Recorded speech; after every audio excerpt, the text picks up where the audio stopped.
आज ये हमारे लिए बड़े गर्व की बात है कि 31 अक्टूबर यानी सरदार वल्लभ भाई पटेल के 139वें जन्म दिवस को हम राष्ट्रीय एकता दिवस नेशनल यूनिटी डे के रूप में मनाने जा रहे हैं। सरदार पटेल ने कहा था, यह हर एक नागरिक की जिम्मेदारी है कि वह अनुभव करे कि उसका देश स्वतंत्र है और उसकी स्वतंत्रता की रक्षा करना उसका कर्तव्य है। हर एक भारतीय को यह भूल जाना चाहिए कि वह राजपूत है, जाट है, सिख है या अन्य किसी धर्म का है। उसे यह याद होना चाहिए कि वह एक भारतीय है और उसे उस देश में हर अधिकार हैं, परंतु उसकी कुछ जिम्मेदारियां भी हैं।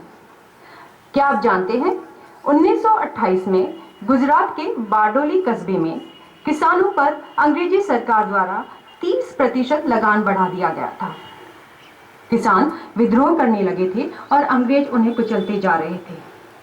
तब वल्लभ भाई पटेल ने सशक्त सत्याग्रह कर उस बागडोर को संभाला।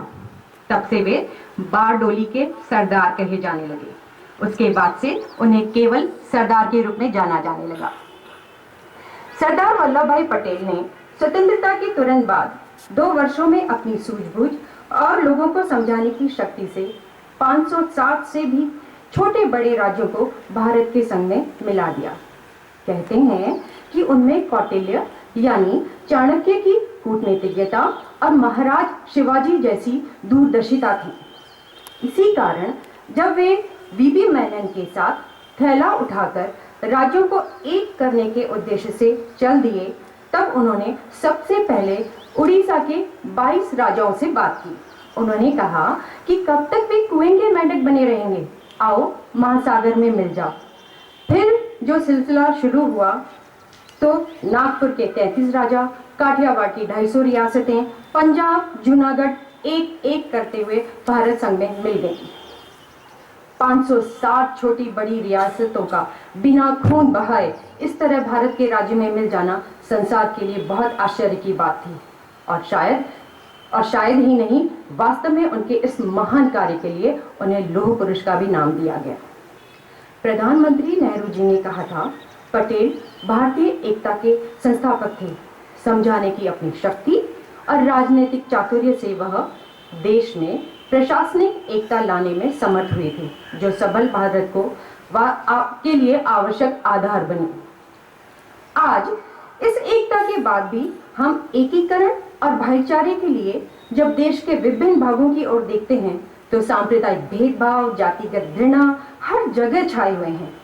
आज जिस बात की सबसे ज्यादा आवश्यकता है वह है अपने पूरे देश में एकता और अखंडता की। हम किसी भी जाति, धर्म या प्रांत के हो सकते हैं, यह हमारी व्यक्तिगत बात है। इसे हमें सार्वजनिक नहीं बनाना चाहिए। हम स्वयं को बंगाली, मराठी, राजस्थानी, पंजाबी मानने की भूल कर बैठे हैं। जब देश के हित का प्रश्न आता है, जब भेदभाव या अंतर हमारी सामाजिक व्यवस्था पर हावी होकर कमजोर या दूषित करने लगते हैं, तब सबसे पहले और सबसे ऊपर हमें अपने को भारतीय मानना चाहिए। भारत की एकता व अखंडता को बनाए रखने का हर संभव प्रयास करना चाहिए, खासकर आप जैसे विद्यार्थी वर्ग को। इसी बात को लक्ष्य करते हुए सरकार ने इस दिन को राष्ट्रीय एकता दिवस मनाने के रूप में मनाने का प्रयास किया है।